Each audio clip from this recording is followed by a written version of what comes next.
એક જ વિધાનને લાગુ પડતા કારકને શું કહે છે? તો એક જ વિધાનને લાગુ પડતા કારકને એકમુખી કારક કહે છે. 18.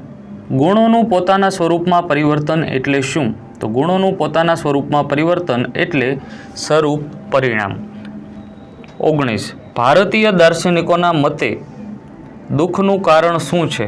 તો ભારતીય દાર્શનિકોના મતે માનવ જીવનમાં દુઃખનું કારણ પોતાના સાચા સ્વરૂપનું અજ્ઞાન કે અવિદ્યા છે. 20. સાંખ્ય દર્શનમાં પુરુષનું સ્વરૂપ કેવું છે? તો સાંખ્ય દર્શનમાં પુરુષનું સ્વરૂપ ચેતન છે. જીવજંતુ, પશુ પક્ષી, માનવી વગેરે ચેતન તત્વો છે.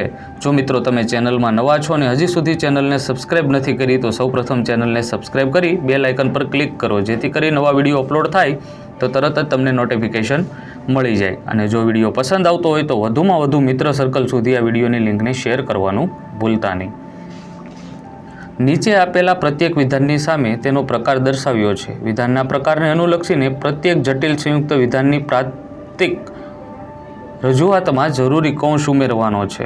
અહીંયા જે શરત આપેલી છે એમનો જવાબ તમે ક્લિયર જોઈ શકો છો. 22. ઉદ્દેશ્ય પદ અંગે નિરુપાધિક વિધાનમાં જે માહિતી હોય તેને શું કહેવાય છે?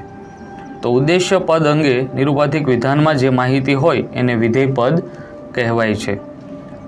23. વર્ગ સમાવેશના સંબંધની કેટલી શક્યતાઓ છે? તો વર્ગ સમાવેશના સંબંધની 4 શક્યતાઓ છે.